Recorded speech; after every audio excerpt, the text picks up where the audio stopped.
What's a thrill? Okay. Don't stop Beerlieving. Weekly podcast. You look good. I look good. We're good. You look great. Okay. No, not the sleeves like that. Your sleeves shouldn't be popping out like that.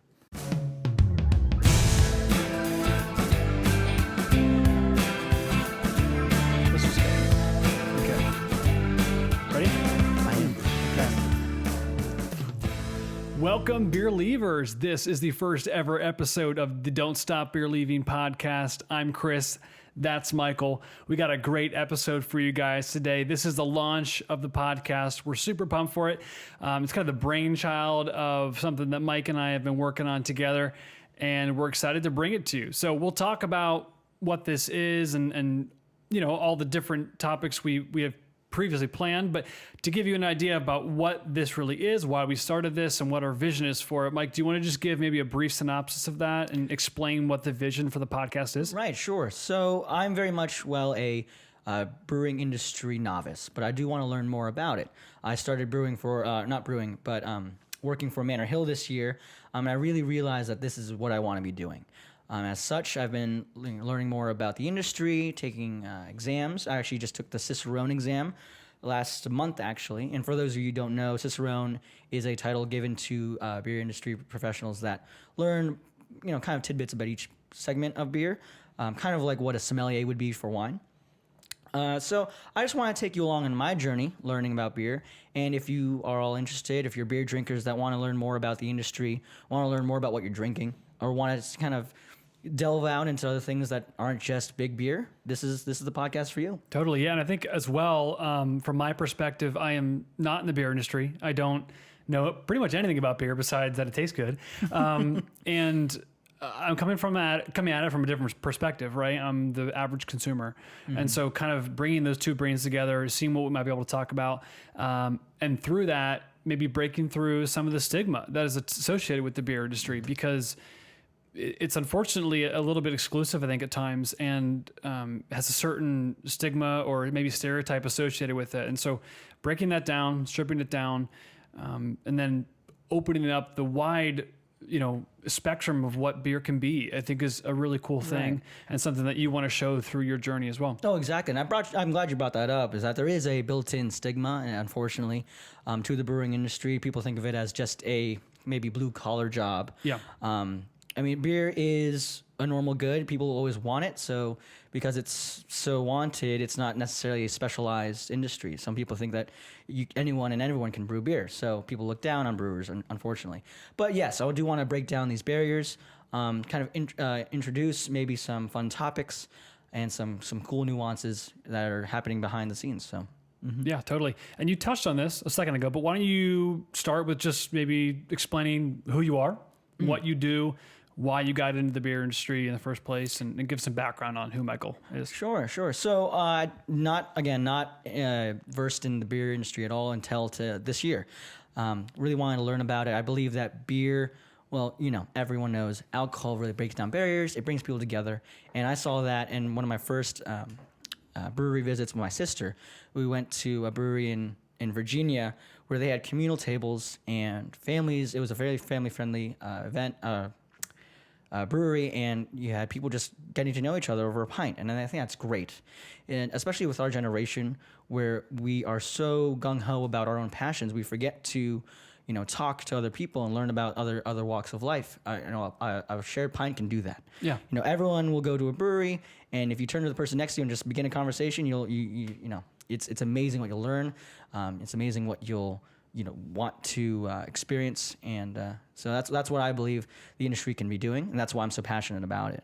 Mm-hmm. Mm-hmm. Yeah, and I am, like I mentioned before, a total beer novice. Mm-hmm. You're at least kind of on the path to becoming a beer expert, but sure, I don't consider that to be my future. But I do love beer, and I have a background in internal audit, actually, so very, very different from the beer industry. Mm-hmm. But I grew up in Northern Virginia and am exposed to a lot of great breweries in this area. I think we're pretty fortunate to have the beer scene we do, mm-hmm, here, both here and in Southern Maryland, where where you live in Baltimore. So, you know, it's really cool to be able to kind of bring these two minds together, these two personalities, and, you know, probably differing opinions on beer because sure. As you get into the industry, I'm sure you learn things and develop opinions about it that probably differ from the average consumer's opinion. And it'll be cool to kind of discuss those and talk through those because from my perspective, a lot of it probably is ignorance, but at the same time, you know, there probably is some truth into some of the opinions that the average consumer has. And then as well, I might have some associations or stigmas with people in your seat, and you might have some with people in my seat. So it'll be really, really cool to break those down and discuss those. But for the purposes of the first episode, let's talk about the beer industry. Let's talk about what's going on, what we're seeing, specifically what you're seeing as you've been going through these classes and these exams, and then also with your time at the brewery itself. You know, what are you seeing in the industry? Where do you think it's headed? Sure. So we have to remember maybe around 5 years ago, this is where the last bubble of the visiting breweries we started.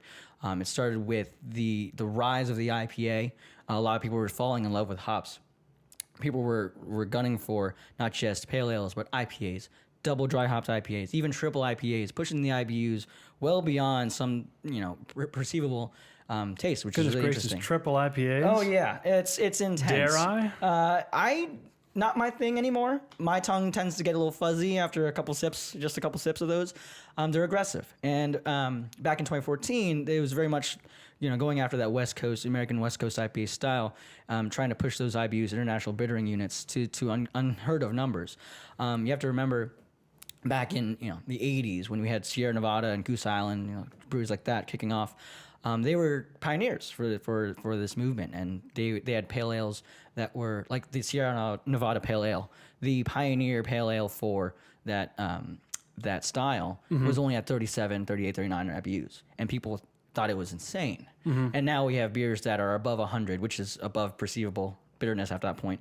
And you know, what's really interesting though is that they used to submit their beers to craft beer festivals, and of course they'd win every year. And then, you know, as people started to get to them a little bit more used to their flavor and would want something a little bit different, a little more adventurous, IBUs cranked up, and they actually don't even submit their beers to the craft beer festival anymore because they won't win for that style. Also, I think I don't even consider those brands to be craft beer anymore. You know, they've gotten to a certain point, and maybe this is an incorrect assumption, but they've gotten to a certain point where it almost seems like they're too well known to be a craft beer. And I don't know whether the craft beer is specific to maybe being a bit more less known or not, or whether that's simply to do with style. I really don't know. But we talk a little bit about craft beer versus, you know, big beer, Anheuser-Busch, and all those things. But so one of the biggest pulls for craft beer, and one of the reasons why it's still growing as an industry, is because anyone can kind of do this. You know, someone can learn the industry like I'm doing, and open up their own place, which is really great, which is really awesome, and it promotes small business and innovation. And breweries like, again, Sierra Nevada and Goose Island started that way, and then some sold, I don't want to say sold out, but they offer their services to bigger beer. And to some, that means they made it. You know, that means they got bought out and they can be, you know, whatever they want to an extent, but they're now representing something else. I really love the idea of being independent craft beer. That way you are truly your own boss. You're really just pursuing what the consumers want, not necessarily the market trend. That's really interesting to me. So Sierra Nevada is actually still independently owned, but Goose Island is now owned by InBev, which is unfortunate. So taking a step back, maybe as well, you mentioned the IPA kind of being a very prominent beer 5 years ago. Where's it come since then, at least in your opinion, right? And a lot of this, maybe to just clarify, is somewhat historical, somewhat factual, but also opinion based, I think, right? Is that fair to say? Oh yeah. Because, you know, people perceive the industry differently. Somebody doesn't know anything about it, probably doesn't see any change, right? They still go to the 7-Eleven, they get their 12-pack of Coors Light and they head home. Oh, very fair. You know, very that's fair. fine. That's fair too. But what have you seen since then, you know, especially in the craft beer industry or scene? So there's been a lot of big pull for these exclusive events. A lot of people like the idea of exclusive beer releases, or things that can only happen or be released at the site where it's brewed and not necessarily publicly or widely distributed. So I think that's a big part of it, and you're going to see a lot of that in breweries where I'm from, like in Maryland. But you're not going to see that in bigger breweries. They're not going to widely distribute those beers, and that's that's been a big reason why the industry has been growing over the past few years, and that led not only to the rise of IPAs but also the rise of sour beers. And I think that's where the industry is lying right now. And we're not necessarily at a bubble, and we're not necessarily going downhill from here, but we're focusing a lot on sour beer. A lot of people are loving this acidic, kind of tart light beer. Not this guy. No, Not yeah, this guy. See, don't knock it till you try. Have you tried one? I mean, yeah, sure, I've tried sours, but I mean, I wouldn't say it's a very pleasurable experience. Oh gosh, my first sour beer was definitely not. I still am working towards liking them, to having a sessionable sour that I would constantly go back to. But the thing is, you don't know. It's not about you, especially being an industry professional. It's about what the consumer likes. Again, not necessarily the market, but what the consumer likes. And people are liking sours. People are liking fruited sours. They're liking also haze. These ideas of juice and haze are now popping up in the brewing industry, Which have been around, right? I mean, like haze is essentially just like, it seems to me, it's just cloudiness, right? It's unfilteredness of beer, but opaque. Brewing with flaked oats or something to get more body, more proteins into the beer. So it's to get not a little just technical. a filtering thing. It's Actually, so to achieve better haze is what you're going to do is add flaked oats or barley and create a cereal mash and get all those proteins really in there to make it really opaque. You can also turn over the hops at different temperatures, but that's a little bit more. What was that hands-on. brewery in Richmond we visited that it basically all their beers were like that? That is the Veil. The Veil. That was interesting. So the Veil, if you haven't been down in Richmond, they are a brewery that I will always go to every time I visit. So good. They specialize in very funky things. Mm-hmm. I actually just visited for my brother's wedding a couple weeks ago, and I brought home a beer called Charcoal Lambs, and it was brewed with charcoal in it. And I thought that was just some novelty thing, but I poured the beer. It was black. Oh my gosh. It was a black sour, but not tart. Very, very, very pleasant. I actually ended up being able to session that beer. It's very interesting. I was a little turned off by the color, of course, because naturally. I mean, when you pour a black beer, you think, oh, this is going to be a roasty, porter or stout, or this is going to be, a black IPA.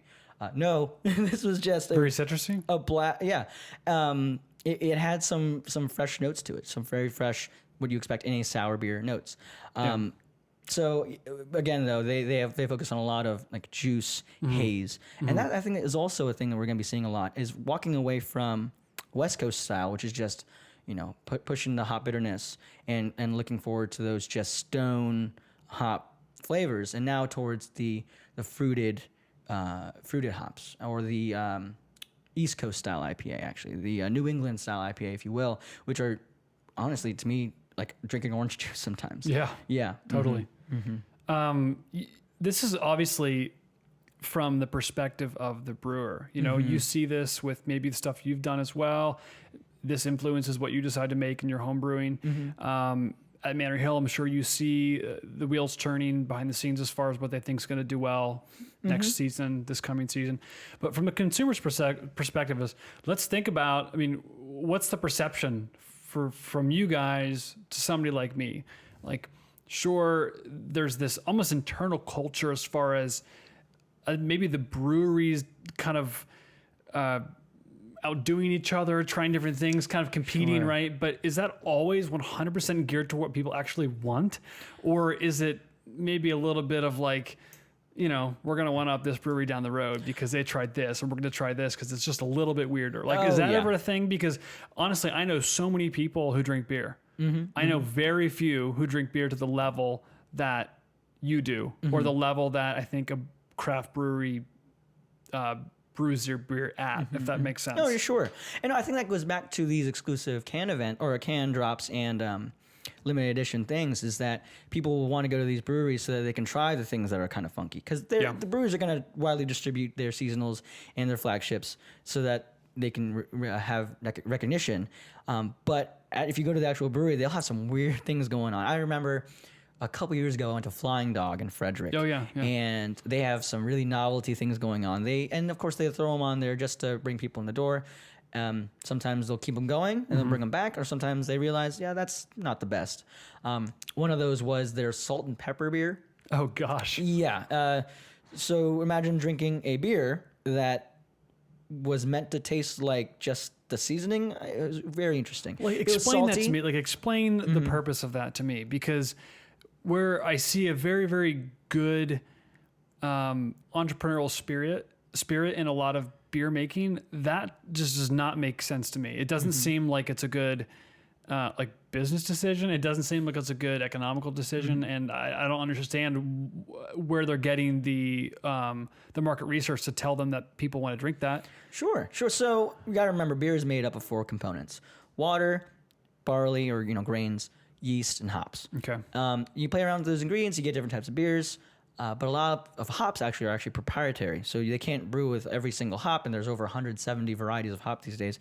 So a lot of people think that they're kind of stuck in just making the same beer out of the same 4 ingredients because they can only get their hands on so many different types of hops, grains, and all of that. So they try to do what are called adjuncts, which are whatever is added afterward to a beer to make it taste different.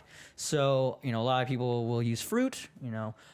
Some people use very interesting things like jalapenos or jalapeneros to make a spicy.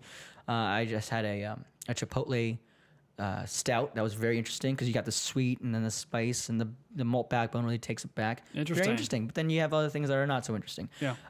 Duclaw Brewing over in Baltimore, they came out with a beer that was called Unicorn Farts. And it looked exactly what you think a unicorn fart would look like, but it didn't taste very appealing to me. It got a huge following from the beer group I'm in on Facebook. People were trading for it out the wazoo. But then again, you're thinking just novelty. Those aren't necessarily long terms. Those are just to get your name out there and to have someone take a picture and say, "Wow, that's an interesting beer. Where'd you get that from?" Free market, free marketing right there. Yeah. So they're definitely not you're going to be your backbones. They're definitely just there to put people in your door or to put you on a headline. But yikes, there's some really interesting things out there. There are. I mean, part of that's fun. Part of that's really cool, and it makes it interesting to go to a brewery and pick one off the board just because it has a cool name. Yeah. There's a lot of art involved in that too. It seems like there's whether it's design of the labels for the bottles or just the general cover art that goes with the beer, naming. There seems to be almost like a subculture of craft beer that is strictly related to the names. Names the and art. Names and art is definitely a thing. I recently went to Germany and I found this bottle shop that was distributing beers from all over the world. So I had to go, and I didn't understand much of what was on the bottle because it was all in different languages, not necessarily German. So I honestly went by the can art or the bottle art. How did it work out for you? It actually worked out great. I actually ended up with a McKellar, which is a very widely known brewery over there. I just didn't know. And then, there was one beer, though, that was it was an 11% stout. It knocked me on my tuchus. It was a lot to take in. But yeah, no, honestly, there is a subculture to the names of beers, to the can art. I do know that now that breweries are actually focusing more on cans. They're going away from bottles or even growlers to focus more on cans and crowlers so that they can get easier labeling on them and mass produce them quicker. Also, cans are much cheaper to ship because they are lighter than bottles. And they last longer, right? They longer shelf life. They cover your beer from UV light completely, so that's nice. You touched on this a second ago, but maybe just real quickly, like what do you predict will be the next thing? Right. So we never really left hops, or IPAs, but we're now focused on sours. I think that the next big thing will actually just go back to IPAs, but we're going to be playing a lot with unheard of hops. A lot of people are kind of tired of drinking the same IPA made with the C hops, or Chinook, Centennial, Cascade. A lot of beers are made with that these days, and also Citra. Those make your more fruity beers. I think we're going to be seeing a lot of IPAs made with hops not necessarily here grown in the United States, in Yakima Valley in Washington. Maybe we're going to see a lot more coming from, I think, Asia. I think Japan and China are going to be coming out with some really interesting beer, hop varieties that we're going to be starting to play around with. I've already seen with a few breweries, I don't remember which ones, are playing a lot with hops from New Zealand and Australia. The Montueca hop has been very, very much found in a few breweries. I think we're going to be playing a lot more with those styles. I think we're not going to go back to West Coast. I don't think we're going to go back to pushing IBUs. I think we're going to be sticking more towards the haze, more towards the fruit. But just trying to achieve that with different hop varieties. Yeah, that makes perfect sense. And we'll go into detail, I'm sure, in later episodes about maybe we'll break down a West Coast IPA and from top to bottom, as far as if you don't even understand what that means, we'll explain that for those listening who don't know that. And then obviously we'll dive into the deep part of that pool as well and go into maybe some of the more detailed aspects of those beers that the more experienced beer drinkers out there would want to know and be interested in as well. Yeah. You recently came across some stats, right, about beers based upon the app Untappd. That was really cool to see. It's an app I use. If you guys don't know what app that is, it's called Untappd. The spelling I'm not entirely sure of. Untappd. PED. So again, then essentially that brings up a listing of all the breweries in your area. You can even search for them and basically check in at these breweries. They have all the beers at that brewery on the list. You can choose which ones you tried and rate them, give them descriptions, even create your own scales as far as how you want to rate it. But you saw some data from The Economist on all the entries that have been submitted through that app. And what did you see? So first of all, to talk about Untappd for a second. Yeah, sure. I kind of have a love-hate relationship with Untappd. I don't want to, if I'm going to the brewery with friends, I don't want to sit down with a beer and immediately get on my phone, take a picture or review a beer. I feel kind of, removed. But yes, actually, I do love the tool. It's a great way to track which beers you've had. Because if I'm going to a brewery that I've been to, or if I'm visiting a friend and I haven't visited him in a while and we take him to a brewery that we usually go to, I forget what I've had, and so to have that reference is nice. To have your tasting notes right there is very nice. So, take it as you will. But so what's really cool about the Economist article is that it was showing Untappd ratings for well-known beers and their styles. So like I was talking to before about the Sierra Nevada Pale Ale, is that how they're not even going to be submitting it into competitions anymore. It's because people no longer think that it's a viable beer in that style. People want something more aggressive, maybe drier. So beers like that were receiving very average ratings, and it's based on a 1 to 5 star rating. They were getting 3s. And you weren't just seeing that for the pale ale style. You're seeing that for stouts. I think the Guinness was on there. That was receiving a very basic average rating. And across the board, well-known beers that were pioneers in their style were becoming average. Yeah, that's so crazy. Isn't that, and in general, I think for me, right, from my perspective, to see lagers as a category rated so low compared to the IPAs, compared to the stouts, and compared to, I forget the other category that was on there. We'll post a link to that article below. But it was just crazy because the average beer drinker, I think, will tell you they like a lager the best. Whether that's a light lager or just a medium-bodied lager, it's just the most average beer you can probably find. And surprisingly, and you told me this, it's not actually the easiest to make, but it is, from that data and from my experience, been the most popular beer among people like me. Oh yeah, sure. So lagers are very friendly. They're very sessionable beers that are not necessarily going to be attacking your taste buds like an IPA would, or be heavy like a stout would. They're refreshing, honestly. So that's why people are always going to be wanting IPAs and lagers. And craft beer breweries are actually realizing this, and they're starting to meet people. I don't want to say people like you. That feels so weird. You can say it. Not necessarily, craft beer drinkers. This is the stigma I was talking about. No, people who are trying to be more adventurous and going to breweries, but not necessarily wanting, some fruited IPA or 12% stout. They want to still have a lager. A lot of breweries are coming out with their own version of a lager. Maybe it's a little bit more adventurous, though. It's going to be probably dry hops or double dry hops. Those are fantastic beers. I do recommend, if you ever go to a brewery and you're not feeling so adventurous, to try one of those. Those are definitely going to be in your wheelhouse. But yeah, people always want that type of beer. It's very approachable.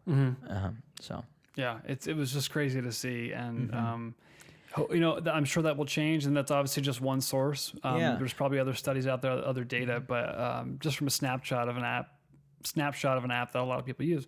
It was really cool to see. And I think that speaks also to what we were talking about with novelty beers, is that if you make something so good that it becomes, the staple, it won't be the staple anymore for very long. You got to keep churning out really interesting things because that's what people like. Exactly. Yeah. And they want to see how many beers they can check off on Untappd and rock up those numbers. So, yeah. So let's talk about our favorite beers. Okay, Do you have a favorite beer? Oh gosh, I'm gonna be a little bit of a snoot here, but it depends on the season, of course. Okay. And it and it also depends. I roll. It also depends on the environment that I'm drinking it in. I am a huge proponent for beer psychology. I believe that what you're having a beer with, in terms of food pairing, where you're having it in terms of the setting, whether it be a brewery or a loud bar or in the confines of your own home, that's going to affect how you enjoy a beer. So, to leave that all behind and just say what my favorite beer style is, I'm going to say it's going to be an IPA. Okay. I'm going to say it's going to be an East Coast style IPA, so it's going to be juice haze. And I'm going to actually focus a little bit more on the East Coast style, like really substantial body. Like the mouthfeel has got to be real thick. Yeah. I don't want to say it's a milkshake IPA. I've had one of those. A little too much, but I do want to have that haze be very evident in the mouthfeel. I really want to be chewing a little bit on that IPA, and that's just me. I know a lot of people will hate me for this, but no, I mean it's cool because the way I'm going to answer this question is so different from the way Michael just answered that question. So what's your I asked him what his favorite beer was, right? And he gave you not just a style, but a very specific region and how he wants it to like taste and feel and all that. And all I'm thinking about is like brand. So I'm like going through my head going, I know this beer, I know this beer, I know this beer. But my favorite beer I've ever had is the Weihenstephan Weiss beer, right? Yeah. I had that for the first time I was in Germany. We went to the island of Mainau, which is a island owned by the King of Sweden that sits between Germany and Switzerland, which is very interesting. Yeah. But we had this long hike on the island, just went down to one of the typical, not cafes, but they have, food stands and whatnot. Nice, refreshing Weihenstephan. And it was just incredible. It's always been my favorite. But outside of that, I mean, I drink a lot. Like I mentioned before, I drink a lot of lagers. I drink a lot of popular beer. Was it Miller Lite? No. I'm not on that camp. I'm not a huge light beer guy, but I would say things like, I can't even think of beers now. Well, Vienna Lager is a great local one, relatively local beer that I think is kind of the style that I would prefer. Okay, but, sure. Yeah. No. When I'm not, just sipping on one of these craft beers, honestly, I do like to go back to my light lagers. So I won't hate you if you did say Miller Lite. I can't do Yingling. It's only because I drank Yingling. Like that was like my starter beer. So I can't go back that far. I love that beer. That beer is so good. If I'm going to do a lager like that, I'll do probably a Miller. Or because my folks are from Buffalo, I'll drink a Labatt Blue. That's like really go-to. That's a huge topic too. People seem to have very, very loyal attachments to a specific light beer that probably is pretty much the same thing as all the other ones. I don't know. Maybe you can give insight into that, but Coors Light, Miller Lite, Bud Light, is there really a differentiator between those three? I have watched many videos about people blind taste testing these beers, and people can tell the difference. Okay. We should do that. We should challenge him later on. I know for me, I find Bud Light, and this might not be the right descriptor, I'm still working descriptors, but I find Bud Light sweet. I find Budweiser a little too bittery bold. I find Coors the right balance of that maltiness along with refreshing crispness. So that's why it's my go-to. As marketed. As this episode. We'll talk a bit about what you're drinking right now. Oh, sure. So I was talking a little bit about the Vale down in Richmond. Within walking distance is Vossen Brewing, which came out with this mint lime sour. That's actually a Goza style. So Gozas are going to run you like saltiness. So there's going to be salinity, but also lime to make it a little bit more refreshing. Very interesting to have mint in your beer. I'm not really a huge proponent of mint in general. I find it in maybe some cooking or some exotic drinks, but I've never really had it otherwise. And Exotic drinks. to drink it in a beer julep is very exotic here. Yeah. I was thinking like okay, that was the wrong one. No, but imagine drinking a beer and all of a sudden, you breathe out and you get that tingly mintiness in your breath and you're like, wait a second, this is a beer, right? Sure. Very interesting, very weird. I highly recommend going to Vasen. They are very interesting. Did we go there when we were in Richmond? We did. I think we did. I think we did go there. Yeah. Walking distance again. They do a lot of funkiness. They do a lot of sours that are wildly fermented.